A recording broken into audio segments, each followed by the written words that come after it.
بسم اللہ الرحمن الرحیم۔ السلام علیکم ورحمۃ اللہ وبرکاتہ۔ یہ قدوری کا 24واں سبق ہے۔ اس سبق میں ہم کتاب الصوم یعنی روزے کے مسائل اور اس کے بعد اعتکاف کے مسائل پڑھیں گے۔ پہلے آپ اس سبق کی عبارت دیکھ لیں۔ کتاب الصوم الصوم ضربان واجب و نفل فالواجب ضربان منہ ما يتعلق بزمان بعینہ كصوم رمضان والنذر المعین فيجوز صومه بنية من الليل فإن لم ينوي حتى أصبح أجزأته النية ما بينه وبين الزوال. والضرب الثاني ما يثبت في الذمة كقضاء رمضان والنذر المطلق والكفارات فلا يجوز صومه إلا بنية من الليل، وكذلك صوم الظهار، والنفل كله يجوز بنية قبل الزوال. وينبغي للناس أن يلتمسوا الهلال في اليوم 29 من شعبان فإن رأوه صاموا وإن غم عليهم أكملوا عدة شعبان 30 يوما ثم صاموا. ومن رأى هلال رمضان وحده صام وإن لم يقبل الإمام شهادته. وإذا كان في السماء علة قبل الإمام شهادة الواحد العدل في رؤية الهلال رجلا كان أو امرأة حرا كان أو عبدا، فإن لم يكن في السماء علة لم تقبل الشهادة حتى يراه جمع كثير يقع العلم بخبرهم. ووقت الصوم من حين طلوع الفجر الثاني إلى غروب الشمس، والصوم والإمساك عن الأكل والشرب والجماع نهارا مع النية، فإن أكل الصائم أو شرب أو جامع ناسيا لم يفطر، فإن نام فاحترم أو نظر إلى امرأة فأنزل أو ادهن أو احتجم أو اكتحل أو قبل لم يفطر، فإن أنزل بقبلة أو لمس فعليه القضاء ولا كفارة عليه، ولا بأس بالقبلة إذا أمن على نفسه ويكره إن لم يأمن، وإن زرعه القيء لم يفطر، وإن استقاء عامدا ملء فمه فعليه القضاء، ومن ابتلع الحصاة أو الحديد أو النواة أفطر وقضى. ومن جامع عامدا في أحد السبيلين أو أكل أو شرب ما يتغذى به أو يتداوى به فعليه القضاء والكفارة مثل كفارة الزهار. ومن جامع فيما دون الفرج فأنزل فعليه القضاء ولا كفارة عليه، وليس في إفساد الصوم في غير رمضان كفارة. ومن احتقن أو استعطى أو أقطر في أذنه أو داوى جائفة أو آمة بدواء رطب فوصل إلى جوفه أو دماغه أفطر، وإن أقطر في إحليله لم يفطر عند أبي حنيفة ومحمد رحمهم الله، وقال أبو يوسف رحمه الله يفطر. ومن ذاق شيئا بفمه لم يفطر ويكره له ذلك. ويكره للمرأة أن تمزغ لصبيها الطعام إذا كان لها منه بد، ومزغ العلك لا يفطر الصائم ويكره. ومن كان مريضا في رمضان فخاف إن صام ازداد مرضه أفطر وقضى. وإن كان مسافرا لا يستضر بالصوم فصومه أفضل، وإن أفطر وقضى جاز. وإن مات المريض أو المسافر وهما على حالهما لم يلزمهما القضاء، وإن صح المريض أو أقام المسافر ثم مات لزمهما القضاء بقدر الصحة والإقامة. وقضاء رمضان إن شاء فرقه وإن شاء تابعه، وإن أخره حتى دخل رمضان آخر صام رمضان الثانية وقضى الأول بعده ولا فدية عليه. والحامل والمرضع إذا خافتا على ولديهما أفطرتا وقضتا ولا فدية عليهما. والشيخ الفاني الذي لا يقدر على الصيام يفطر ويطعم لكل يوم مسكينا كما يطعم في الكفارات. ومن مات وعليه قضاء رمضان فأوصى به أطعم عنه وليه لكل يوم مسكينا نصف صاع من بر أو صاع من تمر أو شعير. ومن دخل في صوم التطوع ثم أفسده قضاه. وإذا بلغ الصبي أو أسلم الكافر في رمضان أمسكا بقية يومهما وصاما بعده ولم يقضيا ما مضى. ومن أغمي عليه في رمضان لم يقضي اليوم الذي حدث فيه الإغماء وقضى ما بعده. وإذا أفاق المجنون في بعض رمضان قضى ما مضى منه وصام ما بقي. وإذا حاضت المرأة أو نفست أفطرت وقضت إذا طهرت. وإذا قدم المسافر أو طهرت الحائض في بعض النهار أمسك عن الطعام والشراب بقية يومهما. ومن تسحر وهو يظن أن الفجر لم يطلع أو أفطر وهو يرى أن الشمس قد غربت ثم تبين أن الفجر كان قد طلع أو أن الشمس لم تغرب قضى ذلك اليوم ولا كفارة عليه. ومن رأى هلال الفطر وحده لم يفطر. وإذا كانت بالسماء علة لم يقبل الإمام في هلال الفطر إلا شهادة رجلين أو رجل وامرأتين. وإن لم تكن بالسماء علة لم يقبل إلا شهادة جماعة يقع العلم بخبرهم. باب الاعتكاف. الاعتكاف مستحب وهو اللبث في المسجد مع الصوم ونية الاعتكاف. ويحرم على المعتكف الوطء واللمس والقبلة، وإن أنزل بقبلة أو لمس فسد اعتكافه وعليه القضاء. ولا يخرج المعتكف من المسجد إلا لحاجة الإنسان أو للجمعة. ولا بأس بأن يبيع ويبتاع في المسجد من غير أن يحضر السلعة. ولا يتكلم إلا بخير ويكره له الصمت. فإن جامع المعتكف ليلا أو نهارا ناسيا أو عامدا بطل اعتكافه. ولو خرج من المسجد ساعة بغير عذر فسد اعتكافه عند أبي حنيفة رحمه الله، وقال لا يفسد حتى يكون أكثر من نصف يوم. ومن أوجب على نفسه اعتكاف أيام لزمه اعتكافها بلياليها وكانت متتابعة وإن لم يشترط التتابع فيها. یہاں سے کتاب الصوم روزے کے مسائل بیان کرنا شروع کر رہے ہیں۔ اس سے پہلے طہارت اور نماز اور زکوٰۃ کے مسائل بیان ہوئے ہیں۔ تو یہ روزہ یہ اسلام کے بنیادی ارکان میں سے ایک رکن ہے، اور صوم کا لغوی معنی ہے رکنا، اور شریعت کی اصطلاح میں صوم کا جو اصطلاحی معنی ہے وہ ہے دن کے وقت کھانے پینے اور جماع سے رکنا روزے کی نیت کے ساتھ، اس کو روزہ کہا جاتا ہے۔ تو روزے کے بارے میں آگے تفصیل بیان کر رہے ہیں۔ الصوم ضربانی، روزے کی ابتداءً دو قسمیں ہیں، ایک واجب دوسرا نفل۔ واجب کے اندر یہاں پر فرض بھی شامل ہو گیا ہے، واجب سے مراد یہ کہ جو ضروری ہو، اور نفل جو ضروری نہ ہو۔ فالواجب ضربانی، پھر جو ضروری روزہ ہے فرض اور واجب اس کی دو قسمیں ہیں۔ منہ ما یتعلق بزمان بعینہ، ایک قسم یہ ہے کہ جو کسی متعین زمانے کے ساتھ متعلق ہو، یعنی خاص ایام کے اندر وہ روزے رکھنے ضروری ہیں، جیسے رمضان کے روزے ہیں کہ رمضان کا مہینہ متعین ہے، اس مہینے میں یہ روزے رکھے جائیں گے۔ والنذر المعین، اسی طرح نذر معین کا روزہ، اس کا مطلب یہ ہے کہ کسی بندے نے نظر مانی ہے، منت مانی ہے کہ میرا اگر فلاں کام ہو گیا تو میں اس آنے والے جمعہ کے دن روزہ رکھوں گا، تو یہ جمعے کا دن متعین ہو جائے گا،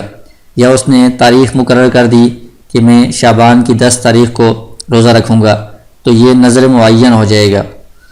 فیجوز صومہ بنیۃ من اللیل، تو یہ جو روزہ ہے جو واجب ہے ضروری ہے اور وہ کسی خاص زمانے کے ساتھ متعلق ہے، تو اس میں رات کے وقت یعنی صبح صادق سے پہلے اگر روزے کی نیت کی تب بھی یہ روزہ درست ہو جائے گا۔ فإن لم ينوي حتى أصبح، اگر صبح صادق تک نیت نہیں کی، صبح صادق ہو گئی تو اس کے بعد بھی اس کے لیے روزے کی نیت کرنا جائز ہے۔ ما بینہ و بین الزوال، نصف النہار سے پہلے،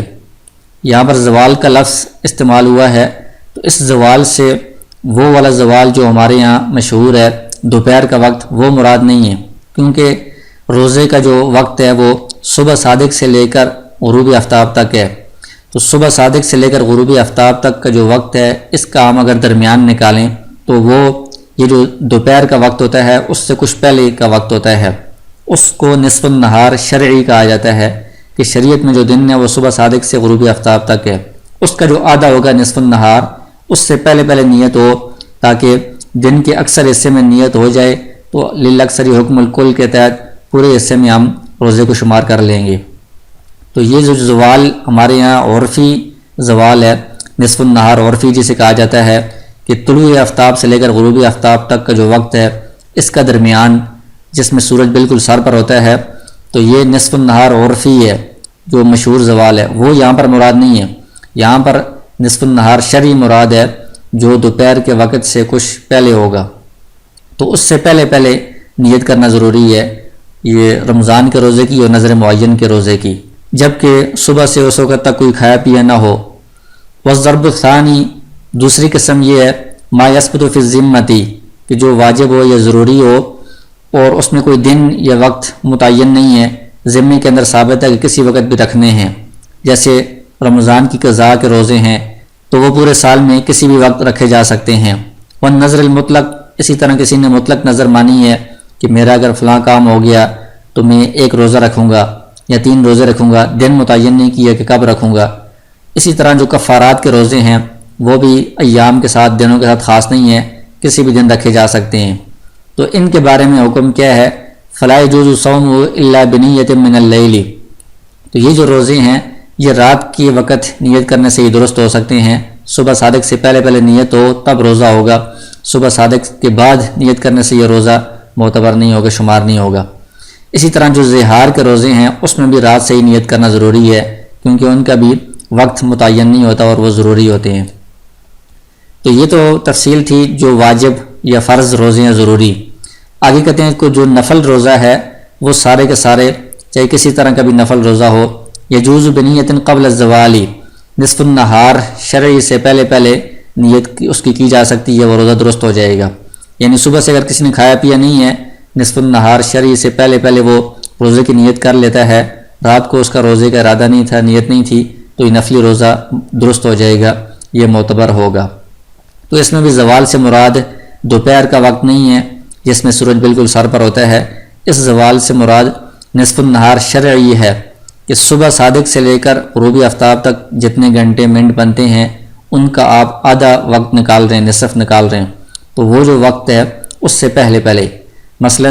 طلوع آفتاب سے لے کر غروب آفتاب تک کا جو دن ہے جس کو ہم عرف میں دن کہتے ہیں، اس کا جو نصف ہے جب سورج ہمارے بالکل سر پر ہوتا ہے، وہ اگر 12 بجے ہو رہا ہے مثال کے طور پر، تو وہ جو دوسرا نصف النہار شرعی آپ نکالیں گے صبح صادق سے لے کر غروب آفتاب تک کا جو وقت ہے اس کا اگر آپ نصف نکالیں گے تو وہ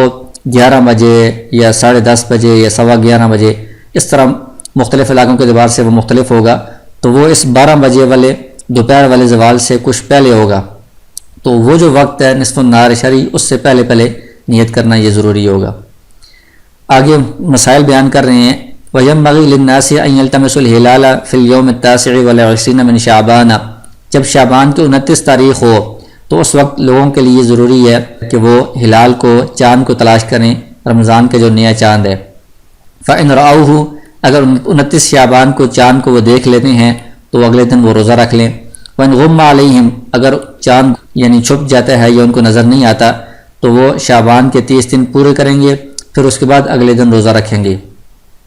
آگے چاند دیکھنے کے کچھ احکام بیان کر رہے ہیں کہ ایک بندے نے رمضان کے چاند دیکھ لیا ہے اکیلے، اس کے ساتھ دیکھنے میں اور لوگ شریک نہیں تھے، تو اس کو چاہیے کہ وہ روزہ رکھے، اگرچہ امام نے، قاضی نے اس کی گواہی کو قبول نہیں کیا اور اعلان نہیں کیا، چونکہ اس نے خود اپنی آنکھوں سے دیکھا ہے تو اس کے حق میں رمضان کا مہینہ شروع ہو گیا ہے، اس کا دیکھنا اس کی اپنے اوپر حجت ہے، تو اس کے لیے روزہ رکھنا ضروری ہوگا۔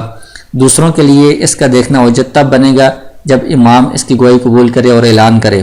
وَإِذَا كَانَ فِي السَّمَاءِ عِلَّةٌ قَبِلَ الْإِمَامُ، اور امام کے لیے شہادت کے لیے قبول کرنے کے لیے کیا طریقہ کار ہے اس کو بیان کر رہے ہیں کہ اگر آسمان میں گرد و غبار ہے، بادل وغیرہ ہیں، آسمان صاف نہیں ہے، تو اس وقت امام رمضان کا جو چاند ہے اس کے لیے ایک آدمی جو عادل ہو اس کی گواہی بھی قبول کر سکتا ہے، چاہے وہ مرد ہو یا عورت ہو، آزاد ہو یا غلام ہو، کیونکہ رمضان کا چاند دیکھنا، روزہ رکھنا یہ عبادت ہے، دینی معاملہ ہے، تو دینی معاملے میں ایک عادل آدمی کی گواہی قبول کر لی جاتی ہے، مرد کی بھی، عورت کی بھی، غلام کی بھی، آزاد کی بھی۔ فَإِن لَمْ يَكُنْ فِي السَّمَاءِ عِلَّةٌ، اگر آسمان میں گرد و غبار، بادل وغیرہ نہیں ہے، آسمان بالکل صاف ہے، تو پھر 1-2 آدمیوں کی گواہی کافی نہیں ہوگی، تب تک قاضی گواہی قبول نہیں کرے گا، اعلان نہیں کرے گا جب تک کہ ایک بڑی جماعت نہ دیکھ لے، اتنی بڑی جماعت کہ جن کے دیکھنے سے، جن کے خبر دینے سے علم حاصل ہو جائے، یقین حاصل ہو جائے کہ اتنے لوگ یہ جھوٹ نہیں بول سکتے، تو اتنے زیادہ لوگ جمع غفیر جسے کہا جاتا ہے یہ دیکھیں تو اس کی بنا پر قاضی اعلان کرے گا۔ وَوَقْتُ الصَّوْمِ مِنْ حِينَ طُلُوعِ الْفَجْرِ فجر الثانی الی غروب الشمس، روزے کا وقت کیا ہے؟ فجر ثانی اسے کہتے ہیں جو صبح صادق ہوتی ہے، فجر اول فجر کاذب ہوتی ہے، فجر ثانی صبح صادق ہے جس وقت فجر کی نماز کا وقت شروع ہوتا ہے، تو فجر ثانی جب شروع ہوگی اس وقت سے روزے کا وقت شروع ہو جائے گا اور غروب شمس، سورج کے غروب ہونے تک روزے کا وقت باقی رہے گا۔ والصوم، اور روزہ کہتے کیسے ہیں، اس کی اصطلاحی تعریف یہ ہے، والامساک، رکنا ہے کھانے سے اور پینے سے اور جماع سے دن کے وقت نیت کے ساتھ، روزے کی نیت کے ساتھ یہ رکنا، اس کو روزہ کہا جاتا ہے۔ فَإِنْ أَكَلَ الصَّائِمُ أَوْ شَرِبَ أَوْ جَامَعَ نَاسِيًا لَمْ يُفْطِرْ، کسی روزہ دار نے بھول کر کھا لیا یا پی لیا یا جماع کر لیا تو بھول کر یہ کام کرنے سے اس کا روزہ نہیں ٹوٹے گا۔ فَإِنْ نَامَ فَاحْتَلَمَ، اسی طرح اگر کوئی شخص روزہ دار سو گیا، سونے کی حالت میں اس کو احتلام ہوا، یا اس نے عورت کو دیکھا اور اس کا انزال ہو گیا، یا اس نے ادہانہ تیل لگایا، او احتجامہ یا اس نے حجامہ لگوایا، او اغتحل یا اس نے سرما لگایا، او قبل یا اس نے بوسہ دیا، لم یفطر، ان سب صورتوں میں بھی روزہ نہیں ٹوٹتا۔ فَإِنْ أَنزَلَ بِقُبْلَةٍ أَوْ لَمْسٍ فَعَلَيْهِ الْقَضَاءُ، اگر کسی نے بوسہ دیا یا چھوا، اس سے اس کا انزال ہو گیا یعنی منی خارج ہو گئی، تو اس سے روزہ ٹوٹ جائے گا اور اس پر قضا لازم ہوگی، لیکن کفارہ لازم نہیں ہوگا، کیونکہ کفارہ اس وقت لازم ہوتا ہے جب جنایت کامل ہو، یعنی اس نے جماع کیا ہو یا کھایا ہو یا پیا ہو، تو اس میں اس نے مکمل جنایت نہیں کی، اس لیے قضا تو لازم ہوگی، روزہ ٹوٹ گیا ہے لیکن کفارہ لازم نہیں ہوگا۔ وَلَا بَأْسَ بِالْقُبْلَةِ اذا امن علی نفسی ویکرہ ان لم یأمن، آگے کہتے ہیں کہ اگر کسی بندے کو اپنے اوپر اطمینان ہے تو روزے کی حالت میں بیوی کو بوسہ دینے میں کوئی حرج نہیں ہے، لیکن اگر اپنے اوپر اطمینان نہ ہو، آگے جماع کے اندر مبتلا ہونے کا خدشہ ہو، تو پھر ایسا کرنا مکروہ ہے۔ وَإِن زَرَعَهُ الْقَيْءُ لَمْ يُفْطِرْ، آگے ایک اور مسئلہ بیان کر رہے ہیں کہ کیا جو الٹی ہوتی ہے اگر خود بخود آ جائے اس سے روزہ نہیں ٹوٹتا، اگرچہ وہ منہ بھر کر ہو جیسے بھی ہو، لیکن وَإِنْ اسْتَقَاءَ عَامِدًا، کوئی بندہ جان بوجھ کر کیا کرتا ہے، یعنی خود وہ منہ میں آنچ ڈال کر یا کسی طریقے سے وہ کیا کرتا ہے، اندر سے کوئی چیز نکلواتا ہے، مِلْءَ فَمِهِ، تو یہ جان بوجھ کر جو کیا اس نے کی ہے، اگر یہ منہ بھر کر ہو تو اس سے روزہ ٹوٹ جاتا ہے اور اس پر قضا لازم ہوتی ہے۔ آگے فرماتے ہیں وَمَنِ ابْتَلَعَ الْحَصَاةَ، کسی شخص نے کنکری کو نگل لیا یا لوہے کی کوئی چیز تھی اس کو نگل لیا یا گٹلی کو نگل لیا، تو یہ چیزیں کھانے کی نہیں ہیں، اس سے غذا حاصل نہیں ہوتی، تو اس لیے روزہ ٹوٹ جائے گا کہ کوئی چیز حلق سے نیچے چلی گئی ہے، معدے میں چلی گئی ہے، لیکن قضا صرف لازم ہوگی، کفارہ ان پر لازم نہیں ہوگا، کیونکہ ان چیزوں کو کھانے کی چیز شمار نہیں کیا جاتا، انہوں نے ان سے کوئی مکمل فائدہ حاصل نہیں کیا، تو روزہ ٹوٹے گا، قضا لازم ہوگی، کفارہ لازم نہیں ہوگا۔ ومن جامع عامدا فی احد السبیلین، جس شخص نے جان بوجھ کر جماع کیا دونوں راستوں میں سے کسی راستے میں بھی، یا اس نے جان بوجھ کر کھایا یا پیا اور ایسی چیز اس نے کھائی یا پی جس سے غذا حاصل کی جاتی ہے، کھانے کی چیز ہے، یا اس سے دوا حاصل کی جاتی ہے، علاج کے لیے کوئی چیز کھائی یا پی، فعلیہ القضاء والکفارۃ، تو چونکہ یہ جنایت کامل ہو گئی ہے اور اس نے ان چیزوں سے مکمل فائدہ حاصل کیا ہے تو اس پر قضا بھی لازم ہوگی، روزہ ٹوٹ گیا ہے، اور ساتھ ساتھ کفارہ بھی لازم ہوگا۔ اور روزے کا کفارہ کتنا ہے تو کہتے ہیں کہ مثل کفارت الظہاری، زہار کا جو کفارہ قرآن کریم میں بیان ہوا ہے، روزے کا کفارہ بھی وہی ہے۔ وہ کیا ہے کہ پہلے ایک غلام کو آزاد کرنا اگر اس کی استطاعت نہ ہو، یا آج کل ہمارے زمانے میں غلاموں کا سلسلہ نہیں ہے، تو دوسرے نمبر پر یہ ہے کہ 60 روزے رکھنے ہیں لگاتار۔ ایک روزہ اگر اس طرح جان بوجھ کر کچھ کھا پی کر توڑا ہے تو ایک روزے کے بدلے میں 60 روزے لگاتار رکھنے یہ کفارہ ہے۔ اور اگر کوئی بندہ 60 روزے لگاتار نہیں رکھ سکتا تو پھر تیسرے نمبر پر یہ ہے کہ وہ ایک روزے کے بدلے میں 60 مساکین کو کھانا کھلائے گا۔ آگے فرماتے ہیں ومن جامع فیما دون الفرج فانزل فعلیہ القضاء، کسی شخص نے جماع کیا لیکن فرج کے علاوہ میں، شرمگاہ کے علاوہ میں اس کا انزال ہو گیا تو روزہ تو ٹوٹ جائے گا، اس پر قضا لازم ہوگی لیکن کفارہ لازم نہیں ہوگا کیونکہ یہ مکمل جماع نہیں پایا گیا۔ ولیس فی افساد الصوم فی غیر رمضان کفارۃ، یہ جو کفارہ ہے روزے کا یہ صرف رمضان کے روزے کو فاسد کرنے میں کفارہ لازم آتا ہے، رمضان کے علاوہ جو باقی روزے ہیں نظر والے یا نفل والے ان کو اگر توڑ دیا تو اس سے قضا تو لازم ہوتی ہے لیکن کفارہ لازم نہیں ہوتا ان میں۔ ومن احتقن، اور جس شخص نے پخانے کے راستے سے دعا اندر ڈالی، او استعطا، یا اس نے ناک سے دعا اپنے جسم میں ڈالی، او اقترا فی اذنہ، یہ کان میں اس نے قطرے ڈالے، او داوا جائے فتن، یا اس نے علاج کیا یعنی دوائی ڈالی، جائے فتن کہتے ہیں پیٹ کے زخم کو، او عام متن، یا دماغ کے زخم کے اندر اس نے دوائی ڈالی، بدواء رطب، تر دوائی تھی، فوصل الی جوفہ، اور وہ جو تر دوا تھی وہ اس کے پیٹ تک پہنچ گئی ہے، دماغ ہی یا اس کے دماغ تک پہنچ گئی ہے، افطر، تو اس کا روزہ ٹوٹ جائے گا۔ وَإِنْ أَقْتَرَ فِي إِحْلِيلِهِ لَمْ يُفْطِرْ عِنْدَ أَبِي حَنِيفَةَ وَمُحَمَّدٍ رحمهم اللہ۔ اگر کسی نے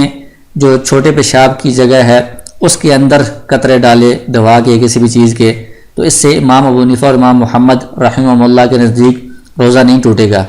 امام ابو یوسف رحمہ اللہ فرماتے ہیں کہ روزہ ٹوٹ جائے گا۔ اس کا مدار روزہ ٹوٹنے یا نہ ٹوٹنے کا اس بات پر ہے کہ کوئی بھی چیز جسم میں اگر معدے تک یا دماغ تک پہنچ جاتی ہے تو اس سے روزہ ٹوٹ جاتا ہے۔ تو پہلے جن چیزوں کا ذکر آیا تھا تو ان کا دماغ تک یا جسم معدے تک پیٹ تک راستہ تھا تو ان سے روزہ ٹوٹ جاتا ہے، اور یہ اگر چھوٹے پیشاب کی جگہ پر کوئی قطرے ڈالتے ہیں تو اس میں امام ابو حنیفہ اور امام محمد رحمہ اللہ کے نزدیک یہ چیزیں معدے تک نہیں پہنچتی، آندوں تک نہیں پہنچتی۔ امام ابو یوسف رحمہ اللہ کے نزدیک یہ پہنچ جاتی ہیں، اس لیے وہ کہتے ہیں کہ روزہ ٹوٹ جائے گا۔ تو اس میں فتویٰ طرفین یعنی امام ابو حنیفہ اور امام محمد رحمہ اللہ کے قول پر ہی ہے، کیونکہ آج کل کی جدید تحقیق کے مطابق بھی یہ چیز معدے تک نہیں پہنچتی ہے، پیٹ تک نہیں پہنچتی، تو اس سے روزہ نہیں ٹوٹے گا۔ ومن ذاق شیئا بفمہ لم یفطر، کسی شخص نے اپنے منہ سے کوئی چیز چکھی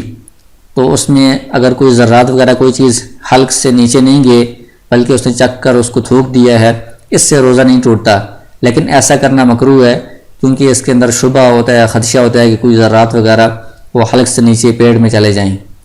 وَيُكْرَهُ لِلْمَرْأَةِ، عورت کے لیے یہ بات مکروہ ہے کہ وہ اپنے بچے کے لیے کھانا چبائے، اذا كان لها منه بد، جب اس کو اس کے بغیر بھی کوئی چارہ کار ہو، یعنی اس کے بغیر بھی کسی اور طریقے سے ضرورت پوری ہو سکتی ہو تو اس کے لیے روزے کی حالت میں بچے کے لیے کھانا چبانا یہ مکروہ ہے، لیکن اگر کوئی اور چارہ کار نہ ہو تو پھر وہ چبا سکتی ہے، جبکہ احتیاط کرے کہ کوئی ذرہ وغیرہ حلق سے نیچے نہ اترے۔ آگے فرماتے ہیں کہ مضغ العلقی، یہ علق گوند نما ایک چیز ہوتی ہے، دانتوں کی صفائی کے لیے اس کو چبایا جاتا ہے، تو اس سے روزہ نہیں ٹوٹتا، لیکن مکروہ ہے ایسا کرنا کیونکہ اس میں بھی خدشہ ہوتا ہے کہ کچھ ذرات وغیرہ حلق سے نیچے چلے جائیں گے۔ ومن کان مریضا فی رمضان، کوئی شخص رمضان میں بیمار ہے اور اس کو یہ خدشہ ہے کہ اگر اس نے روزہ رکھا ازداد مرضہ، تو اس کا مرض جو بیماری ہے وہ بڑھ جائے گی، تو اس کو چاہیے کہ وہ افطار کر لے، وہ قضا، اور بعد میں اس روزے کی قضا کر لے۔ وَإِنْ كَانَ مُسَافِرًا لَا يَسْتَظِّرُ بِالصَّوْمِ، اور مسافر جو شرعی مسافت میں سفر کر رہا ہوتا ہے، جو نماز میں قصر کرتا ہے، ایسے مسافر کو روزے میں بھی گنجائش ہوتی ہے کہ وہ روزے کو افطار کر سکتا ہے، تو اس کے بارے میں کہتے ہیں کہ اگر اس کو روزہ رکھنے میں کوئی نقصان نہیں ہو رہا، مشقت نہیں ہو رہی، تو روزہ رکھنا زیادہ بہتر ہے، افضل ہے۔ وَإِنْ أَفْطَرَ وَقَضَى جَازَ، اور اگر مشقت نہیں ہے اس کے باوجود وہ روزہ نہیں رکھتا اور بعد میں قضا کرتا ہے تب بھی جائز ہے۔ وَإِنْ مَاتَ الْمَرِيضُ أَوِ الْمُسَافِرُ وَهُمَا عَلَى حَالِهِمَا لَمْ يَلْزَمْهُمَا الْقَضَاءُ، مریض رمضان میں اس نے روزے نہیں رکھے اور بعد میں اس کو صحت کی حالت یعنی صحت نصیب نہیں ہوئی، اسی مرض کی حالت میں وہ فوت ہو گیا ہے، تو یہ جو روزے اس کے رہ گئے ہیں ان کی قضا اس پر لازم نہیں ہے۔ مسافر جو سفر میں روزہ نہیں رکھ رہا تھا، ابھی وہ مقیم نہیں ہوا تھا، اسی سفر کی حالت میں ہی وہ مر گیا ہے، تو اس پر ان روزوں کی قضا لازم نہیں ہوگی۔ لیکن اگر وَإِنْ صَحَّ الْمَرِيضُ أَوْ أَقَامَ الْمُسَافِرُ ثُمَّ مَاتَ، کہ مریض نے روزے چھوڑے تھے پھر وہ کچھ دن تندرست ہوا پھر مرا، مسافر نے روزے چھوڑے تھے پھر وہ کچھ دن مقیم ہوا پھر وہ مرا، لَزِمَهُمَ الْقَضَاءُ بِقَدْرِ الصِّحَّةِ وَالْإِقَامَةِ، تو مریض جتنے دن صحت مند ہوا تھا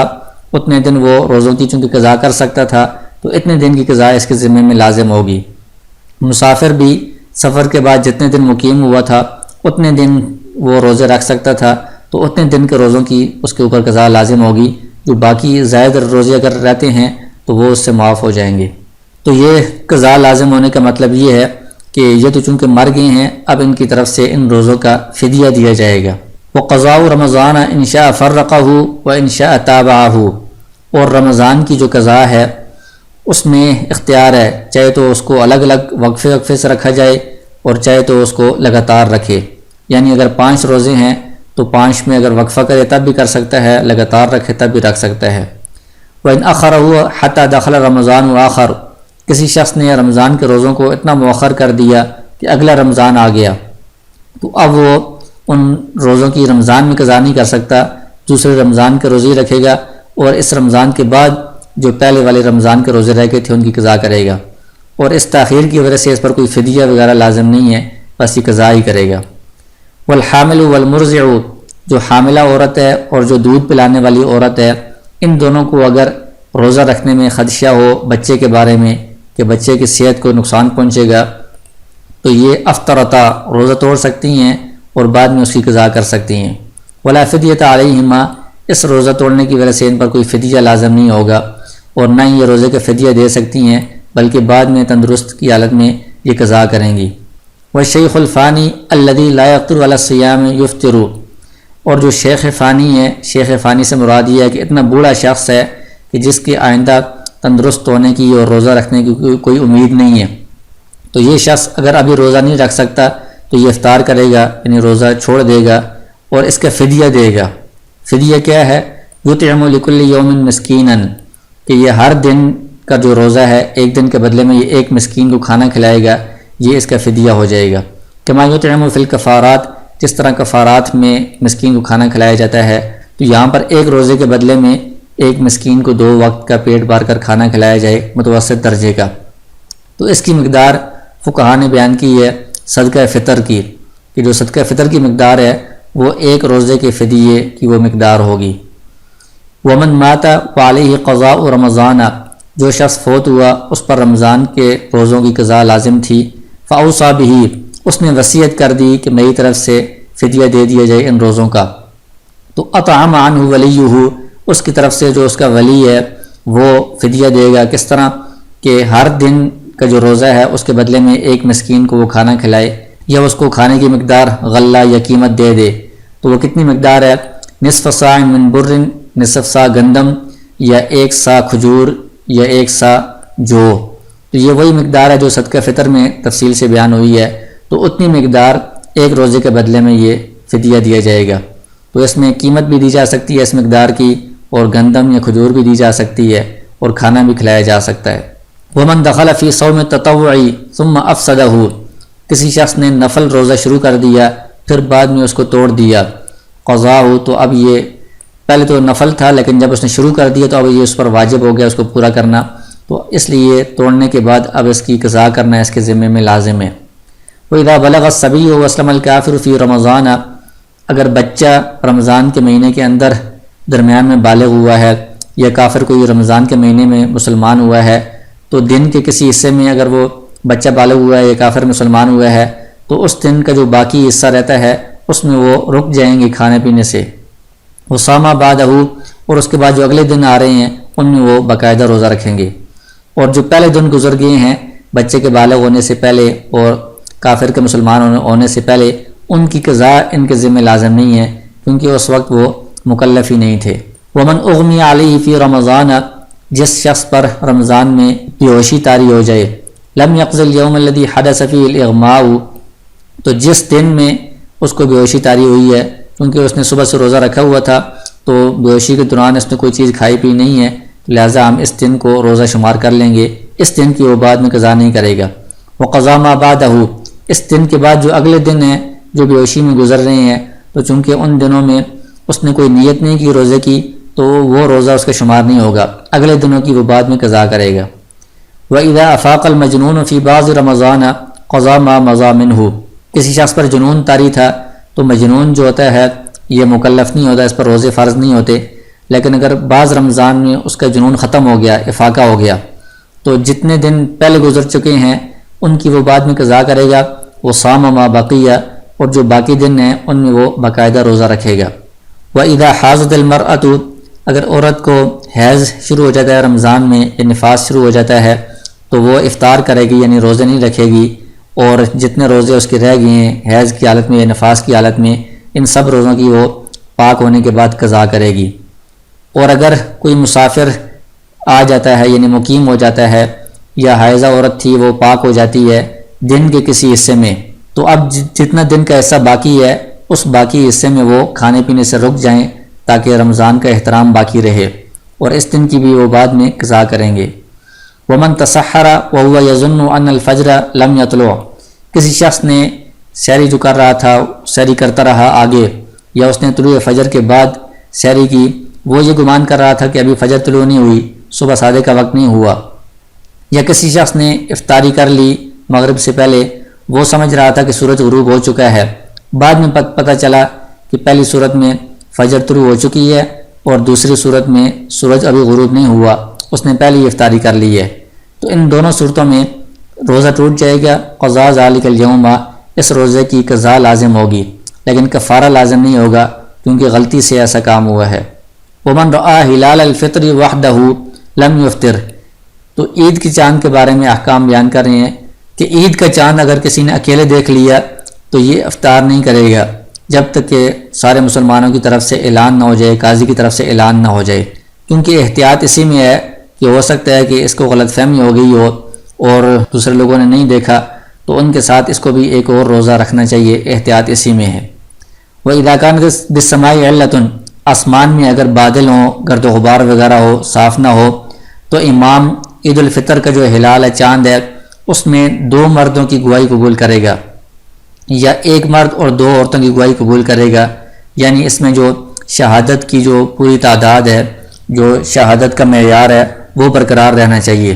اس کی وجہ یہ ہے کہ یہ عید کا چاند دیکھنا یہ رمضان کے ختم ہونے کی گواہی ہے، قسم کی کہ رمضان ابھی ختم ہو رہا ہے اور اس میں عام لوگوں کا فائدہ بھی ہے،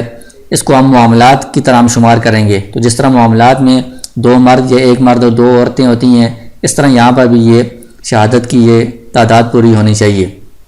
وَإِن لَمْ تَكُنْ بِالسَّمَاءِ عِلَّةٌ، اگر آسمان میں گرد و غبار نہیں ہے، کوئی بادل وغیرہ نہیں ہے، صاف ہے،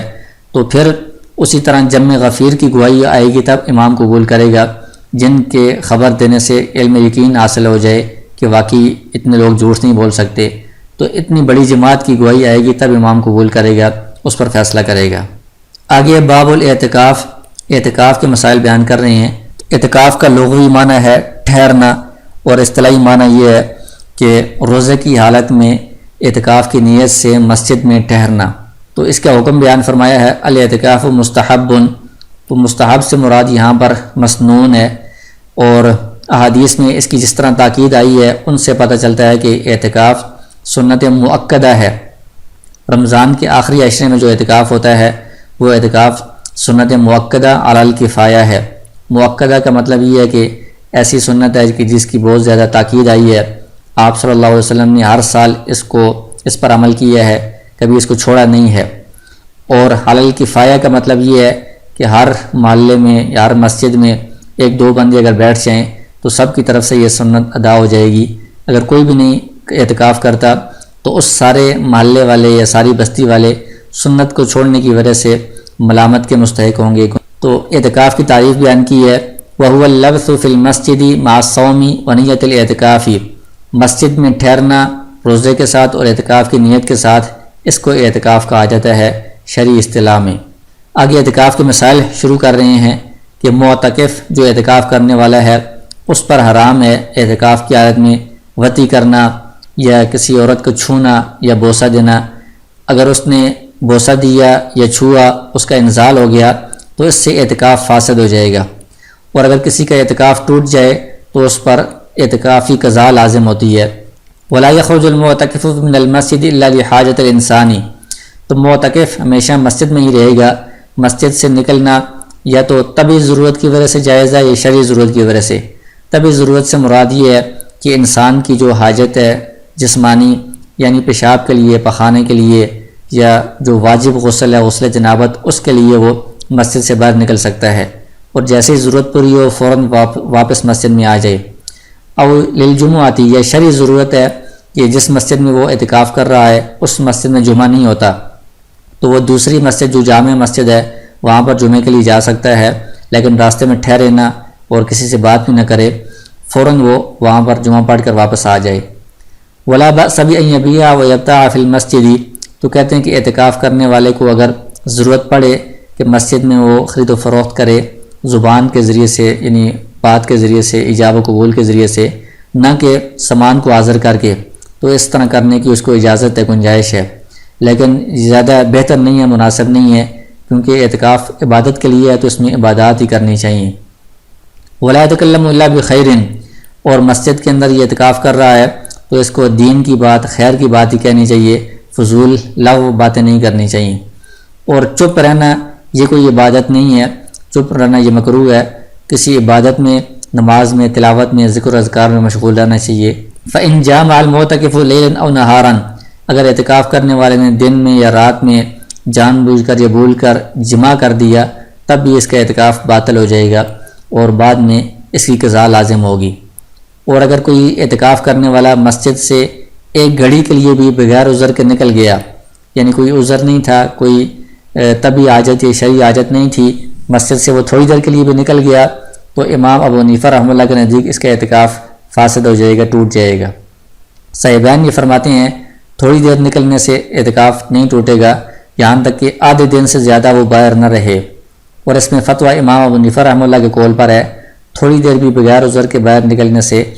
اعتکاف ٹوٹ جاتا ہے، اس لیے جو سنت اعتکاف ہے اس میں بہت زیادہ احتیاط کرنی چاہیے۔ ومن اوجب علی نفسی اعتکاف ایام، کسی شخص نے اپنے اوپر کچھ دنوں کا اعتکاف واجب کر دیا، مثلا کسی نے نظر مانی ہے کہ اگر فلاں کام ہو گیا تو میں نے 5 دن اعتکاف کرنا ہے یا 10 دن اعتکاف کرنا ہے، تو اس کو ان دنوں کے ساتھ راتوں کا بھی اعتکاف کرنا لازم ہوگا۔ یعنی اس نے کہا تھا کہ میں 5 دن اعتکاف کروں گا، ایام، تو اس دن سے مراد ان کے ساتھ جو راتیں ہیں وہ بھی اس میں شامل ہوں گی، اگرچہ اس نے رات کا لفظ نہیں بولا۔ وکانت متتابعاتن، اور اگر اس نے یہ 5 دن اپنے اوپر لازم کیے ہیں یا 10 دن لازم کیے ہیں تو یہ سارے پے در پہ لازم ہوں گے، لگاتار اعتکاف کرنا پڑے گا، اس طرح وقفے سے وہ اعتکاف نہیں کر سکتا، اگرچہ اس نے لگاتار اعتکاف کرنے کی شرط نہیں لگائی تھی لیکن پھر بھی اس کو لگاتار یہ اعتکاف شمار کیا جائے گا۔